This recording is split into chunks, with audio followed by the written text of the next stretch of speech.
Yo, Elliott, how do you know when it's time to move? I'm a young man here. My wife and I both have an urge to move. This urge has been consistent over a couple of years. We would move here in the end of May to a new state about 1,000 miles away. Okay, there's a couple of different ways I can approach this, but one of which is successful people don't make the right decisions, they make their decisions right. Sometimes if you lack discernment, sometimes if you lack the ability to make a good decision, and it's difficult to rely, right? I know it's tough. You go to a religious person and they're like, just listen to God, right? And then I'm like, how do I know it's not my ego? How do I know it's God talking? It's not just a demon speaking in my ear or just my own ego. And so sometimes in my life, I just make decisions. Let me tell you just the truth about Uncle E. I am impulsive, and it has served me well, and it has given me pain. But I always rely on the one saying: the successful people don't always make the right decision. They make their decisions right. What does that mean? That means that you rely on the grace of God to get you through no matter what you do. And even if things turn out bad, you turn it good for you, right? All things turn out good for those who rely on the Lord. Meaning, you might find yourself in a tough situation if you move, but by the very struggle of trying to make things work out in this new tough situation, you grow in character. You grow in holiness. In fact, it is not until we are put to the test or put to the fire that we are struggling in the fire that we do grow. One of the things that I kind of lean on also is to do the hard thing. Do the hard thing. This may be the masochist in me. Pretty sure it is, right? I wasn't satisfied just being a power lifter. I needed to be a strong man to tear up my skin. I was like, well, you guys lifting barbells? I want to lift a stone.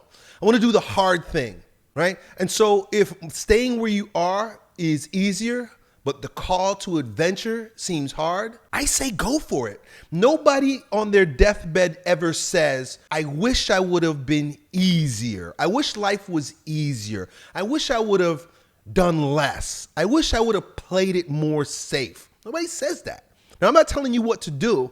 I'm just giving you different perspectives to move from.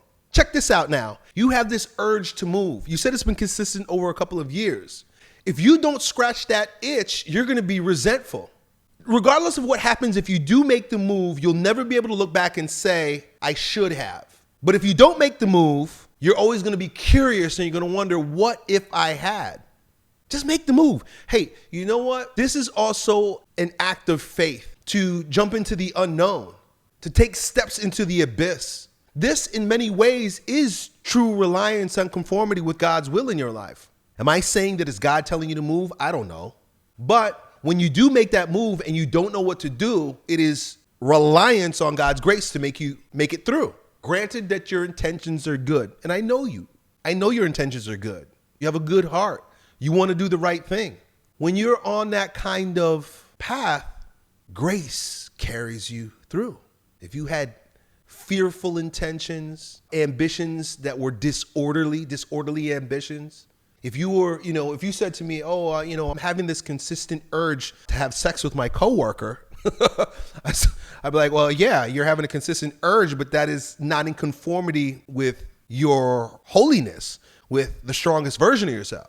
That's going against the boundaries set by God. So not so that he could be a tyrant in our life, but so just like a good parent, he can set us on the right path to have a good life. But you here, this is neutral. Take the call to adventure, my friend. Take the call to adventure. Don't overthink it.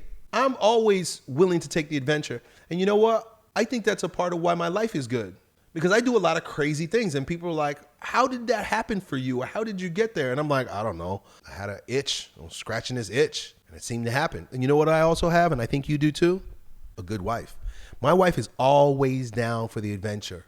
By God's grace, she and I got together. It's just by the grace of God. I didn't choose my wife. God chose my wife for me. We were children. But from the time we were kids, I was always making wild plans and she was always down. She's my ride or die. She's my ride or die. And I think you have a ride or die girl too, man. And so that means, listen, ride or die literally means ride or die. That means I'm going to take the ride with you. And if we die, well, so be it. My wife is willing, and I also have a good track record, but she's willing to face the unknown and go down with me if that's where I'm going. And my wife is not a passive woman in that way. A lot of people think, oh, Elliott, your wife, you must walk all over your wife. She must be a weak woman. No, my wife is not a weak woman. She actively chooses to submit. She makes an effort to do that, and she voices her opinion. You know, people might think, oh, Elliott, your wife never has a say. Oh, my wife has a say. My wife has no problem saying, but the last call, the buck stops with me, and it always has and always will, and it's the same for you, dude. So I hope that helps. Done. Yo, Elliott.